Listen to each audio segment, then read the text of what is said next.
ask you that when Houghton suggested the Mark Twain thing as a story idea, did that lead to an episode? It hasn't yet, but I'm still cooking it. But that's the example most of the kind of ideas, discussions you would have. most of the ideas that I had would take the form of what if. Well, then he could do this, and then she did that, and then that would happen there. Yeah, well, that could be an ending. Yeah, what if that were the ending? Well, why don't you go home and work on that? And when you've got it all kind of sorted out, call me again. And then I would call him again, maybe 3 or 4 weeks, 2 weeks, 5 days. And then I'd write it on my calendar, and I'd have the appointment. I'd get there on time, and I'd sit down in his office, and if he offered me coffee, I'd take his coffee. And if he offered me grape juice or whatever, I'd take it. And I suffered no problem. I was the most willing to receive person. But there's an old saying that they really won't believe that you're the genius from out of town who will save us all if there isn't something quirky about you. If you're too much like they are, then they're going to see you, and they could do it, or somebody they know could do it. So you've got to come at them strangely. So I began to develop the art of the story conference, which was not to answer the question, but to figure out what the guy is really driving at with the question and answer that question. Cut through the crap. Oh, I see what you're going for. And then try to talk about that. And in story conferences, that's what's happening, is he's bouncing his wisdom against you, and it's ego against ego. And if you become too subservient and you're willing to knuckle under and do things, he doesn't need you. He needs a understanding of who's the boss, but a willingness to get up and yell and pound the wall if I want to, if I really believe myself, because at a certain point I may convince him, and then he says, okay, now the boxer's a girl, and we'll do it with a girl, but I tell you, but okay, now what that one. And can I ask you about one of the stories you wrote? We didn't actually talk about it, but Execution, the second story that you sold, and your reaction to Serling's adaptation of it. I went onto the set. Oh, really? I met with what's his name? Albert Selmy. He was a younger man then. He was very, very quiet, and I could see why, because he's a method guy, and he's keeping all that violence all pent up so that when he got onto that camera, he could be as explosive and dangerous as could possibly be. And it was filled as much with righteous hatred and anger and revenge and desperation. And so I even went out to the little bar across the street with him and a couple of people, and we sat and had some conversation. But I never could really involve him. We were sociable and spent time together, but I felt he was elsewhere. But then when I went on the set and I saw what he did, and I thought, how powerful, how wonderful.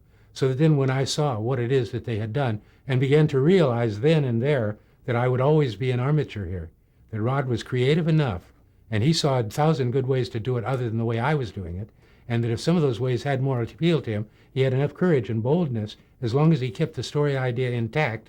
And later on, if you pinned him in a corner, he could say, well, the reason I did it, George, was this and this and this and this, and what would you do?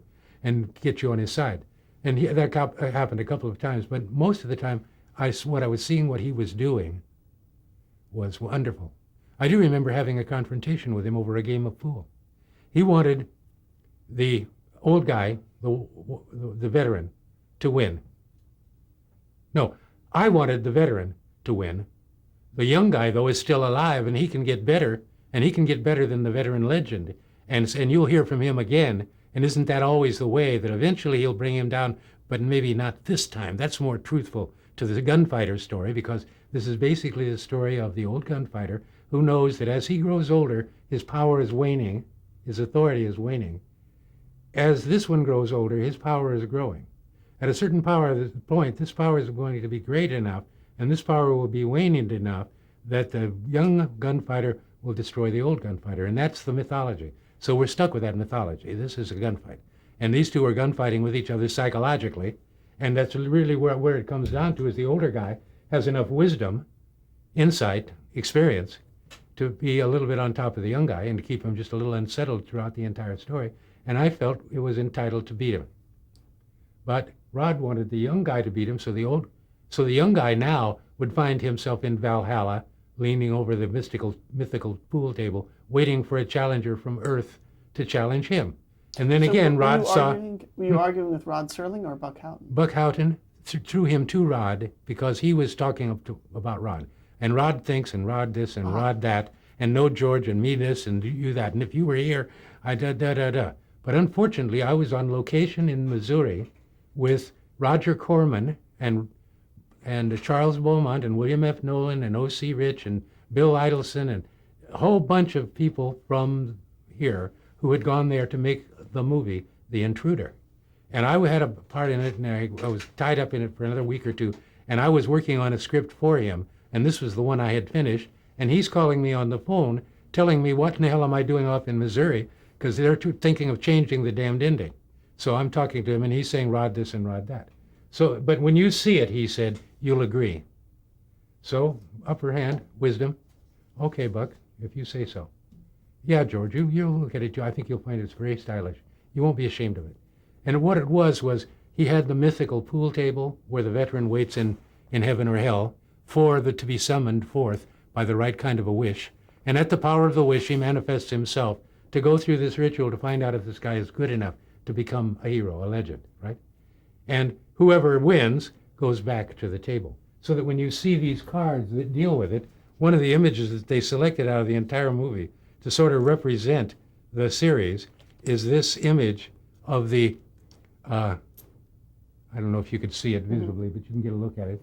And that image is of that pool table and that man on it, and the misting smog of the fog rising up from where is that strange environment where that table is? It's somewhere in the Twilight Zone. And to take advantage of the fact that you could make a dream come true.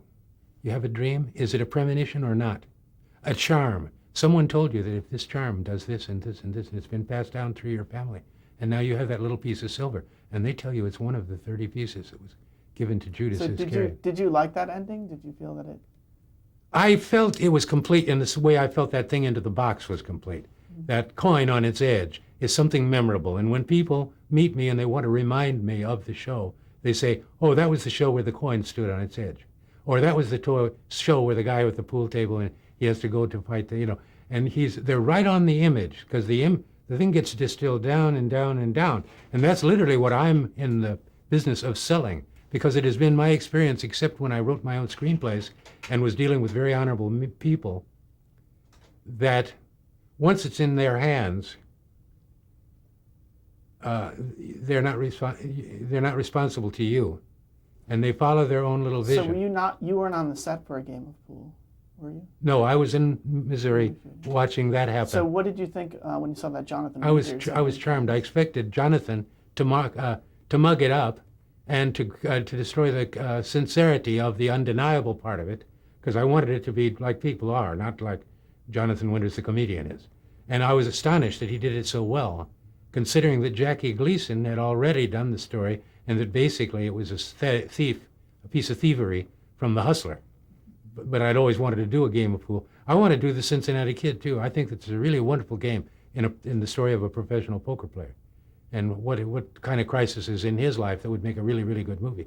Because the poker table itself is a fascinating arena, and the laying down and the opening up of the things and the relationships between the people can become very, very intense.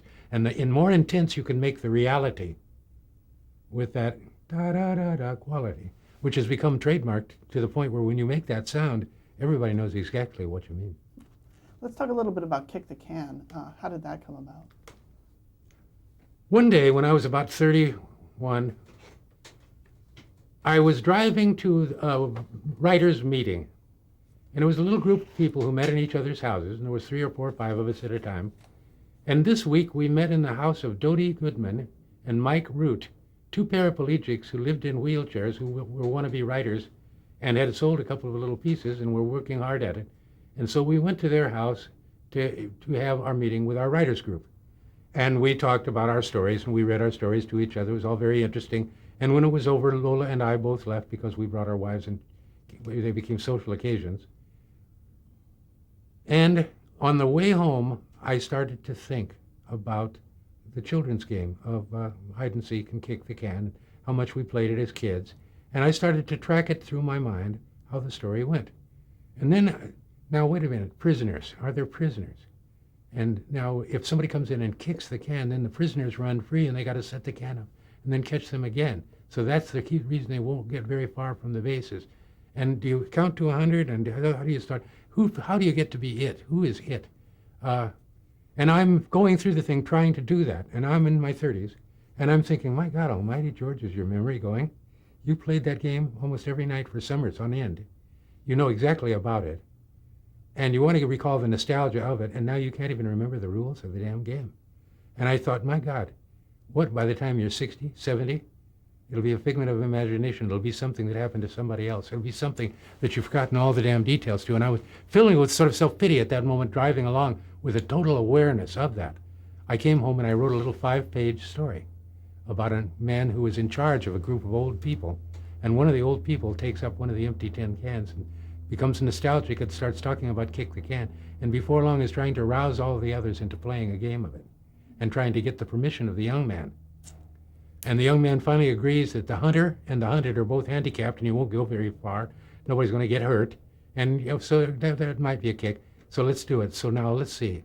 And he tries to remember the rules of the game so that they can start the game. And as he comes to realize he doesn't, and he looks around among them, he realizes that none of them really remember the damn game. They remember about it, but they don't remember the game. And it was a lovely, nostalgic little story.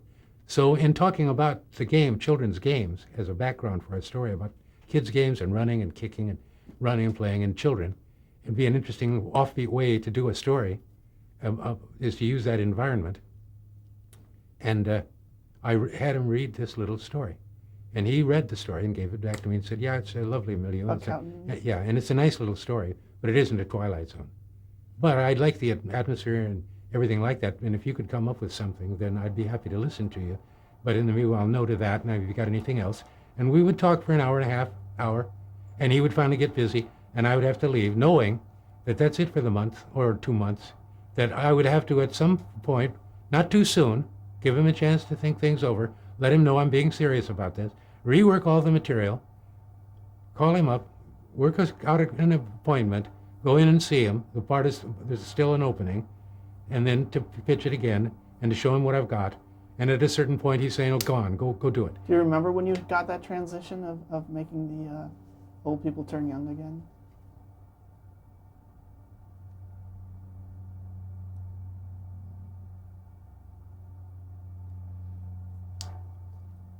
Yes.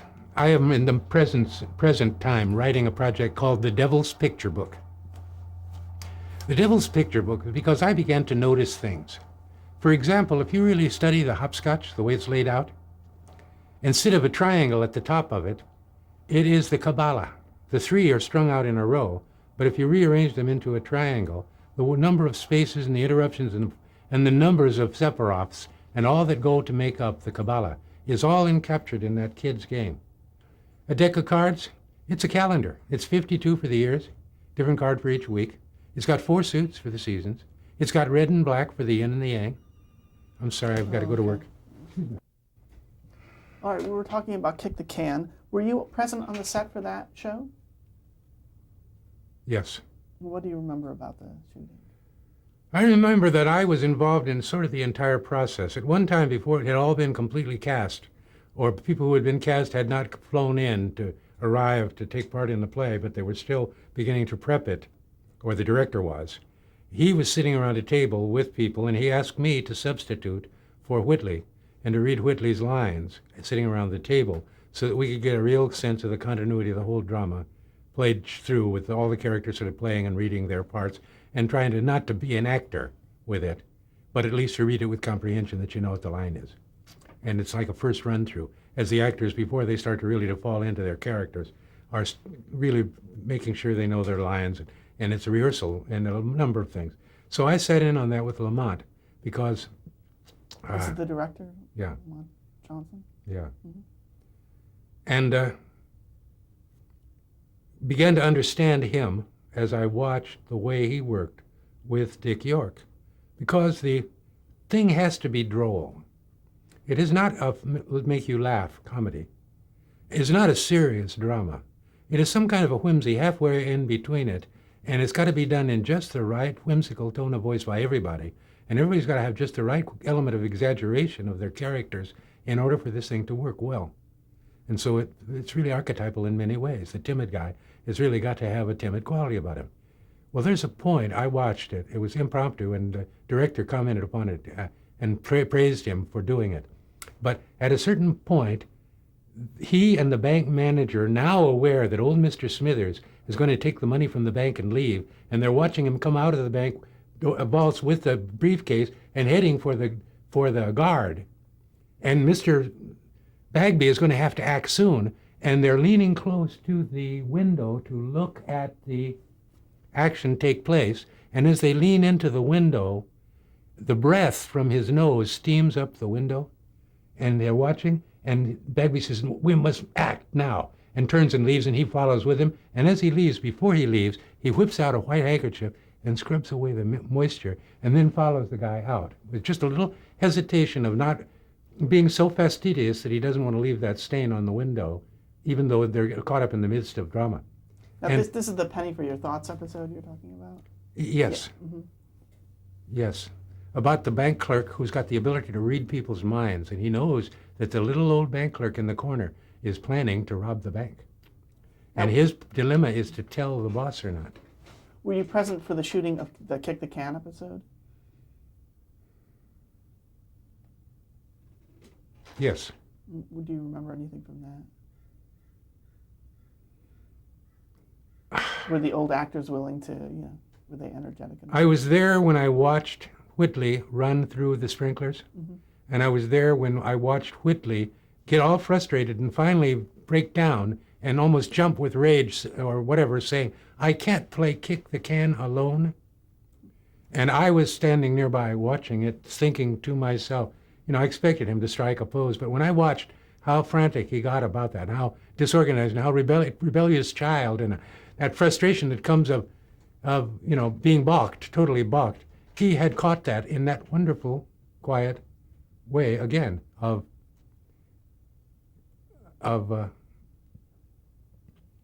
see, the casting is so perfect. When I saw Walter Matthau and Edward Andrews cast together to play in a Route 66, and I knew that Edward was just the right sleazy kind of a guy to be just exactly right for the character part he was playing, which was not an admirable guy in many ways.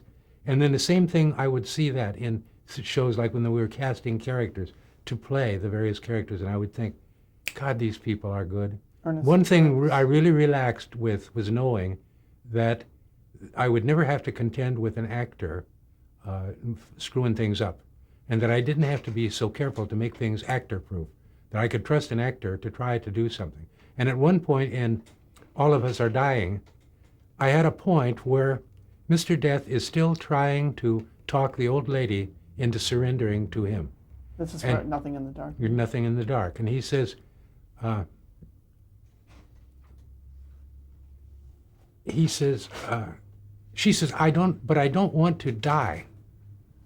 And then he says a line to her, and she says something, and then he holds out his hand and he says, "Mother, give me your hand." And they all wanted to cut this piece out, which on paper is wonderful. But I don't want to die. And you didn't want to live either. The doctor had to spank you firmly to make you breathe. But before long you found that you enjoyed it and you wanted to, and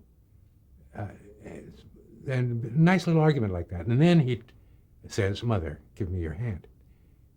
And Buck Houghton said to me, and the director said to me, when I protested to Buck about it, the director's going to do it this way. He's going to leave that part out. He's going to go straight from, "But I don't want to die," to a series of faces looking at each other, and then the guy holding his hand out, and then the woman putting her hand out, and they're taking hands framed in the shot. And so I would see things like that happening with the shows. But it wasn't out of disrespect for the work. Did it get cut? Yes, and the director said to me, "Don't worry, these actors are good. They can play it. You won't miss a line of that hesitation and back and forth and still needing to be convinced and all that stuff where you're babying up to that final surrender. No, they can play that if you just.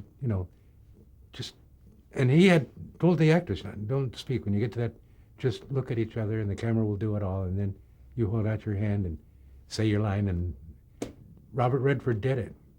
I went into the screen. Well, the thing about The Twilight Zone is that not only did Buck Houghton, by buying my story, and Rod Serling by accepting the story, give me a hand in the game and start my career, and gave me a reliable place. Before long, I had worked for them 8 different times, and I'd been on the set a number of times, and in the studio a number of times, and encountered a number of big-name actors, and got a chance to sort of get used to being a TV writer, to the point where I was making enough money that I spent a couple of weeks just taking my family on a motoring trip up through the Rockies, all the way up into Canada and back and around. And we spent money like drunken sailors and had a wonderful time, just because I was exultant in the fact that now I was sort of in the business. We were talking about Nothing in the Dark, and you were about to say that you were in the screening room watching Robert Redford, I think you were about to say. Yeah, as a matter of fact, that's true. After one day's shooting, we were invited to go to the screening room to look at the previous day's dailies that we'd shot the previous day. And everybody didn't really want to go, but Redford did come in, and he sat up in the very, very back. And he put his hand up, and he cuddled up in the seat and put his hand up in front of his face as he sat back here, and he sort of watched it. And then when it was over, he turned and he left, and he didn't talk to anybody about it. And then later on, somebody told me, I think with the director, that Redford doesn't like himself in this. That he doesn't feel he's doing the right kind of stuff. And I thought, no, he's absolutely right for it. He's absolutely right in the way that, although William Shatner is an exceedingly brash guy, he's absolutely perfect for Captain Kirk, striking these poses and seeing himself as a heroic figure and moving through life as a big soap opera. Absolutely perfect for Star Trek. Couldn't be better. If you had got a more serious, down-to-earth, embittered, cautious person to play that role, meant physically, get Lee Marvin to do it. It wouldn't work. He'd be still the boss, but it would not have that bravura, other planets, startling stories, your consciousness expanded, the world of the future, clean, with no black people in it. In Logan's Run, I noticed there are no black people in Logan's Run. The race problem will have been solved by the time that story begins. Gladys Cooper, what did you think of her performance in Nothing in the Dark? Wonderful. I liked her. Wonderful old lady. She got up at 5 o'clock in the morning to go swimming. She had a beach house at Malibu. She came to the studio very, very early to begin her day's work.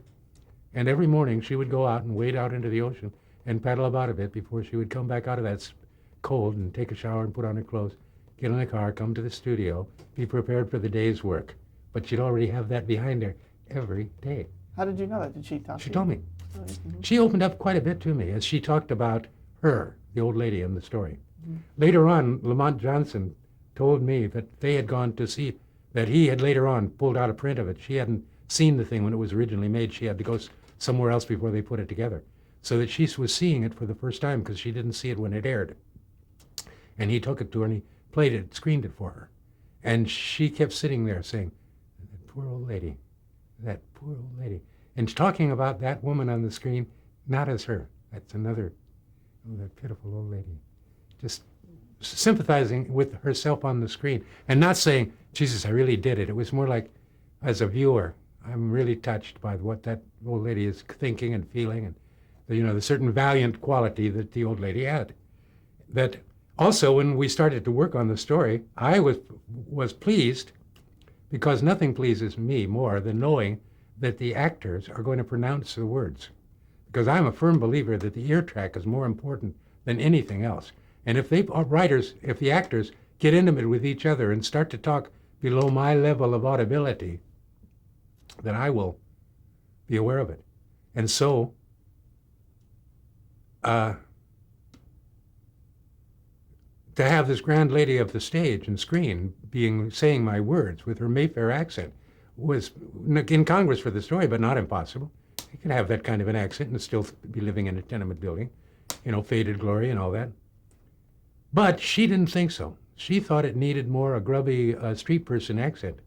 And she tried out several sort of semi-Cockney accents with Lamont, with me watching her do it.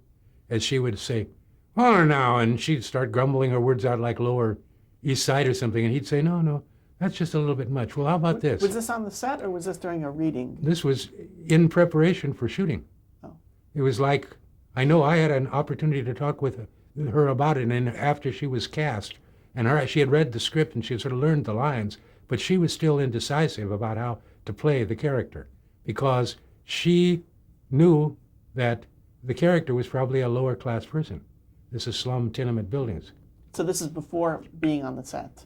You're talking about the script.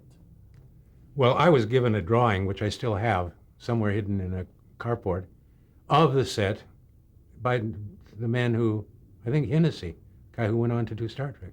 But anyway, somebody who was a staff person there at MGM had made a sketch, and they had built that set. So I actually went on the set to watch them playing it on the set. But this talking about accents was before we actually went onto the set to watch the film be made there. And I hung around there all the time. I spent a lot of time talking with R.G. Armstrong, who played the building contractor who has come to tear the buildings down. Now, R.G., when I was standing to the side and watching it being shot, seemed to me a little incongruous. I just felt just too awkward, too stagey, too clumsy, too wooden. But I wasn't seeing it. He was aware he was getting a close shot here, and he was more interested in what was happening here, and he didn't care how he worked down here. And I could see that the way he was working, but on the screen, it's perfectly powerful stuff. So he's playing a surrogate for Mr. Death. Mr. Death has argued with this old lady, got her to a point of distraction, and she's got to get a break from this, but she's got to know the truth. So he shuts up, and in comes the contractor, who starts talking about old buildings going down and new buildings coming up, and everybody got to get a shot at it. And when people talk to me today about ageism in movies and TV, it's not really ageism. It's more a case of move up or move out. You've had your time in the sun, now let somebody else take a shot at it. You've proven you can knock home runs, now move on and let somebody else knock some home runs. Stop competing with us because we deserve our shot. Move up. We don't mind your being our boss or our boss's boss or his boss's boss. We love you. We want you to succeed. But for Christ's sakes, don't stay there doing episodic television forever because we deserve a shot at it too. And so, ultimately, we're going to get our shot at it because there are more of us than there is of you. And then ultimately, quality doesn't count. What did you think Lamont Johnson added to Nothing in the Dark? I think Lamont Johnson is a fine director, perhaps the finest director I've ever had a chance to talk to personally. I'm saddened that he did not rise to what I felt would be where he was going. He did MacArthur shortly after this, which was okay and was a good thing. But a bad piece of casting, and he should have said no to MacArthur and gone on to something else that would strike him because of who he was. But like myself at the beginning of his career, when the Twilight Zone is dead and there's no steady employment there, chance to do a couple of them and keep your head above water and pay your rent, what the hell do? You start doing really dumb and senseless shows that you know are out of crap and you don't feel responsible to anything, and you begin to mail it in, drink too much, and go to hell. Too many people I've known have done that. Okay, we're going to stop the tape here.